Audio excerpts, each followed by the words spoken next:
Yeah. A lot of people get emotional and they want the latest model, but yeah, we're talking about $300, $400, $500, even $1,000 more in that debt. Guess what? If you're right there making it, you might kill your whole entire deal.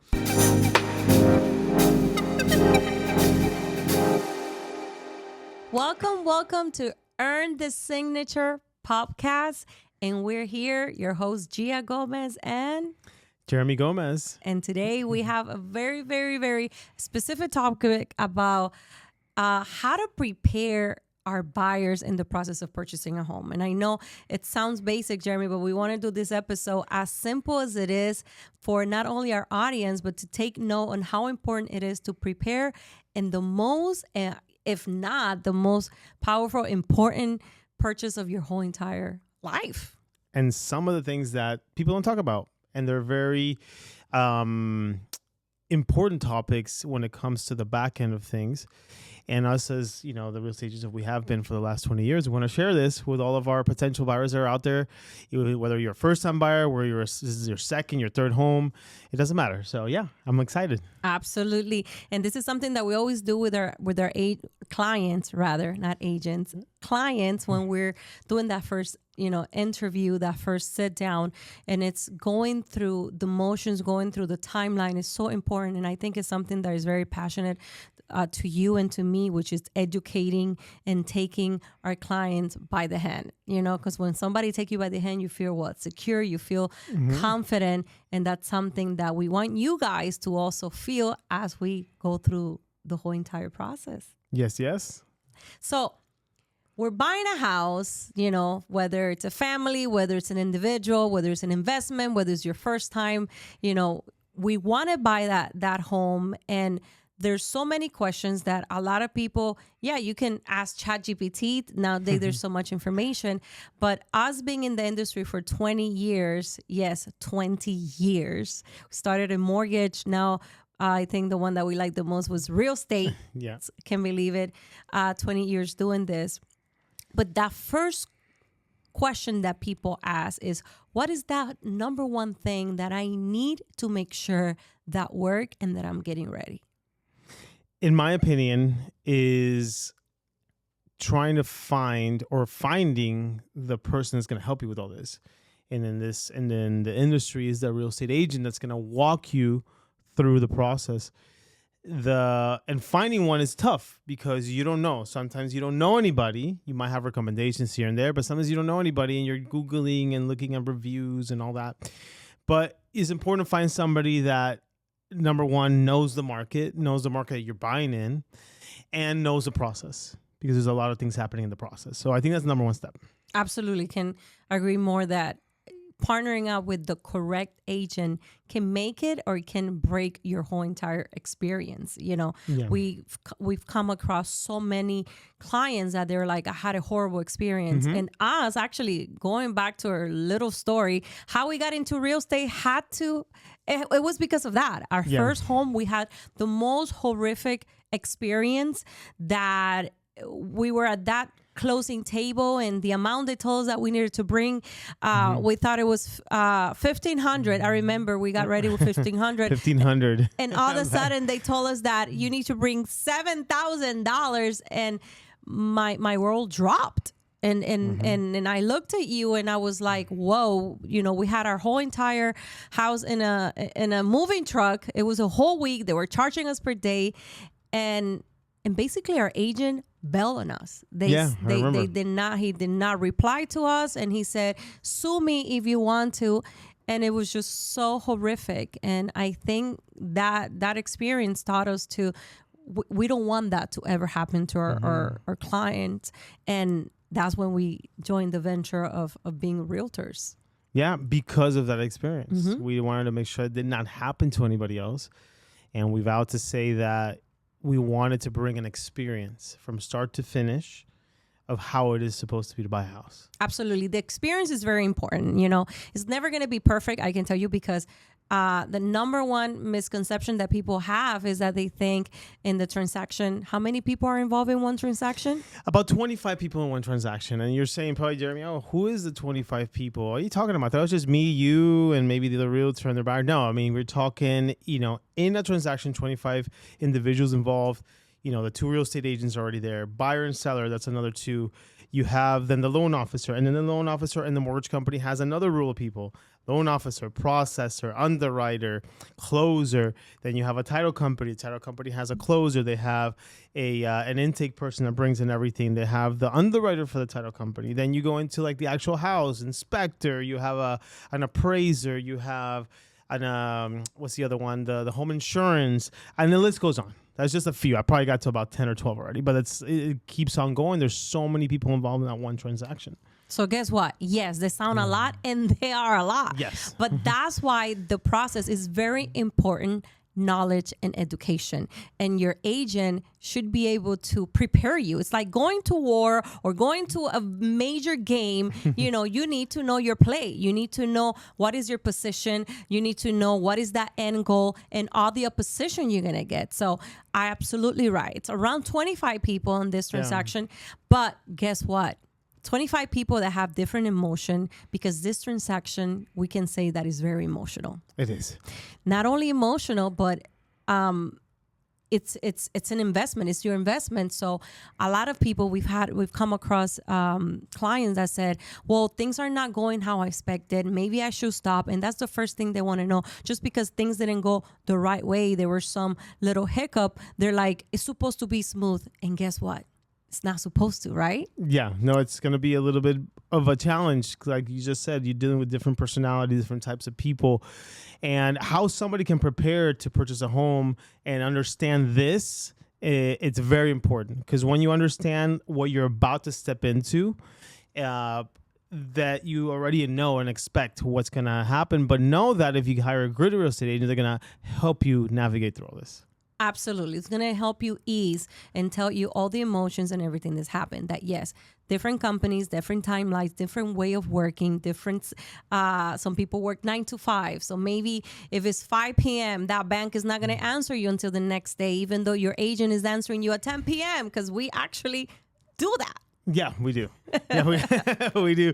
So, again, preparing yourself mentally for this type of transaction, and just understanding, just follow the lead of the real estate agent that you hired, that they're able to, orchestrate, if you will, all these 25 people with all different industries and all different personalities to get to that final goal, which is to close on that home. I say the second one and the most important one, it has to do with credit. Credit. In that whole pre-qualification realm, credit does pay a big portion of it. Whether you're a first-time buyer, or this is your second time, third time buying a home, credit goes in cycles. So just understand and prepare yourself that, in your credit, you have debt, right? And then the debt that you have, when you go in to step into a home, depends on your income, obviously. You should have your debts pretty low. Credit cards down to 25% or less. If you are been holding off on buying a car before you buy the house, maybe do hold off. Maybe if your payment is $600 now and you're looking for that beautiful new model that's coming out, it's $1,000 a month. Maybe hold off, because it's going to add another $400 to your debt. So credit plays a big portion in that pre-qualification, because credit's giving you not only what you can qualify for according to the income that you have. We have a lot of people that make a lot of money, but it's the same thing as somebody that makes a lot of money and has a lot of debt to someone that makes very little money and has no debt. Absolutely. They qualify for pretty much about the same. So that's a big misconception. So prepare yourself for that. Absolutely. The car, I think, is a huge one, because a lot of people get emotional and they want the latest model. But yeah, we're talking about $300, $400, $500, even $1,000 more in that debt. Guess what? If you're right there making it, you might kill your whole entire deal. A second one that I think it's crucial. So when you're going to get the house and you're going to prepare to buy the house, we need to be lean until we get to the final destination. Be as lean as possible with the credit. Don't get, what is the second one that people want to get that is like your furniture. Oh, the furniture, Especially us women, right? Because we didn't get the house, but we were already visually, putting in our head the vision of, I want this leather that I saw blue, or you're ready visioning yourself at home, and it's very important. But until we don't close those documents, it's not ours. Yeah. So don't purchase no furniture, No not furniture. even a frame on credit, lean as possible, because that credit can hurt you and hurt you bad. Yes. So keep everything, all the plans that you have. Remember, I would say house first if this is your first house, right? If it's not your first house, you put the house first again. Any expenses that you were thinking about doing, especially if they go on credit, keep it there. Because even if it's not on credit and you're going to pay cash for it, is bringing down the balance on your bank account of what the bank sees when you make that purchase. So if you were making a $2,000 purchase for something and you had enough money for your down payment and your closing costs, and now the bank sees a big deduction is there, so it's crazy. And speaking of banks, because we were going to talk about this, but I want to speak about it, large deposits, because you're financing, right? You're financing. Do not put large cash deposits in your bank that cannot be explained, because then the bank's going to ask, why did you deposit $5,000 in cash? So talk to a lender that knows, what they're doing, number one, and a real estate agent also, but skip those large deposits until after you close on the property. If you can't explain it, don't put it in there. Now, if you got a big bonus, no problem, because you can explain it. If you sold something, then you have a bill of sale, you sold a car, you sold a motorcycle, you can deposit $10,000 in your account and you have a paper trail, no problem at all. Just can't have money that just appears out of nowhere without explanation. Absolutely. And for us Hispanic, that, our great parents, they put money in the mattress. That does not work. It does not. In real estate. Why? They want to know where everything is coming from. An explainable paper trail. It's everything. It is. We actually just had a transaction that, there was under the mattress money, and so we had to, figure out ways to overcome that, but we did. But it does complicate things. So definitely know large deposits, keep your credit cards balances down, don't get new debt, car and everything. Yeah, make sure there. What about jobs?